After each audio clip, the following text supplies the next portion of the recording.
Otro descubrimiento fascinante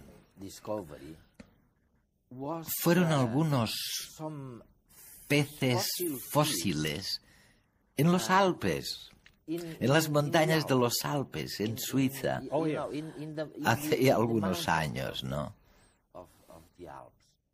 Es otro lugar también muy interesante. ¿Por qué no me recuerdas por qué te interesan tanto los Alpes? Tenemos Hawái, donde la geología se expresa en su máxima simpleza. Erupciones simples, generación de nueva corteza, hundimiento bajo las olas. Y luego, en el otro extremo, tenemos geología verdaderamente complicada. Y la geología complicada está en las cadenas montañosas, las cordilleras. Y uno de los principales retos a los que me enfrenté en el libro fue decidir un lugar del mundo al que pudiera llevar a mis lectores de viaje para intentar empezar a entender cómo se formaron las montañas. Claro. Y escogí una parte concreta de los Alpes, de nuevo por su tremenda importancia histórica, llamada Glarus, porque en esta zona se descubrió que las montañas pueden formarse, las cordilleras pueden formarse, por las rocas deslizándose e impulsándose unas sobre otras, volviendo más gruesa la corteza terrestre, que luego se eleva porque es relativamente ligera. Y esto sucede cuando una placa se encuentra con otra placa. Concretamente, los Alpes son, en último término, en un sentido tectónico más profundo, el resultado del movimiento hacia el norte de África sobre Europa. Es la línea de pliegue. Es fácil decirlo, pero ¿cómo hacer que la gente lo entienda y lo sienta? Bueno, pues me los llevé de viaje a esta zona concreta de Suiza. En cuanto al pez que mencionabas, resulta que era un pez que vivía a bastante profundidad en vida. Y esto pasó hace solo varias decenas de millones de años, pero ahora va y acaba, por la tectónica de placas, arriba de todo de las montañas. Así que para mí era una manera muy gráfica de ilustrar la historia de las montañas. Pero ¿te imaginas lo que pensarían las personas que vivían allí? Imagínatelos hace 200 o 500 años solamente, cuando vieron a un pez ahí en las rocas. ¿Qué les pasaría por la cabeza? Bueno, ha habido muchas explicaciones distintas, pero la preferida durante mucho tiempo fue que eso era una prueba del diluvio universal. Del diluvio bíblico. Y, por supuesto, eso dejaría animales desperdigados por todas partes, incluso en las cimas de las montañas, porque solo el monte Ararat logró sobresalir del océano universal. Resulta interesante ver cómo la gente ha buscado siempre una explicación a través del mito, y a la ciencia le ha costado mucho tiempo desmentirlo. Y, por supuesto, sigue habiendo gente que lo cree. Tengo entendido que más del 30% de los estadounidenses modernos, al parecer, siguen creyendo en el diluvio universal como origen de estos fósiles.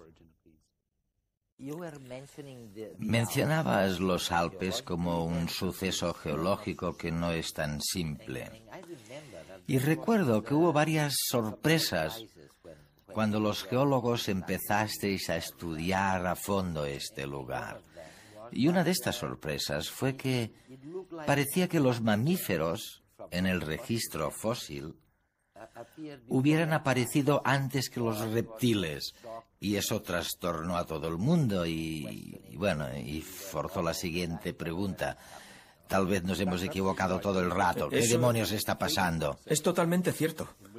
Hubo una célebre sección rocosa en la que, eran contemporáneos a los mamíferos en cualquier caso. Se descubrió que las rocas inferiores eran más recientes que las rocas superiores. Las de abajo eran más recientes, más Sí, jóvenes. por supuesto, debería ser al revés. Las rocas más antiguas deberían estar abajo y las más recientes arriba.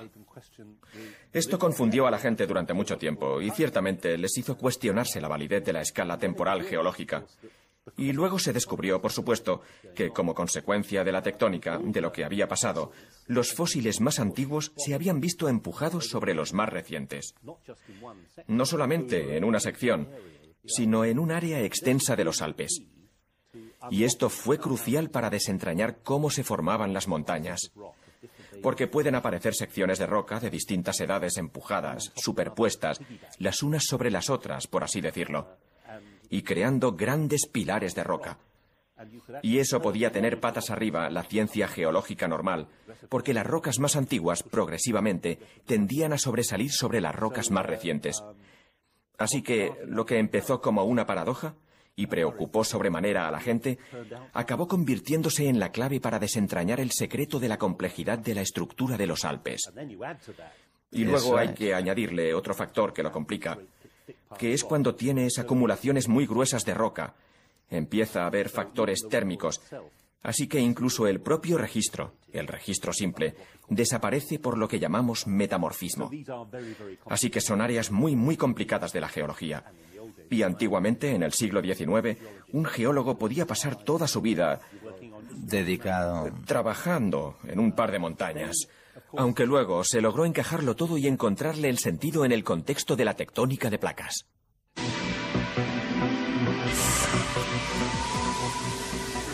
Esta temporada, el concurso La Cuestión de Redes os propone un viaje al futuro. ¿Te atreves a imaginar cómo será el mundo en el año 2105? Nanorobots que se replican, actualizaciones de nuestro software genético, cambio climático. ¿Cómo afectarán a nuestra vida cotidiana, a nuestra manera de relacionarnos? Puedes responder con un texto o con un formato audiovisual. Consulta las bases del concurso en nuestra página web. Atrévete a ser creativo sin olvidar el rigor.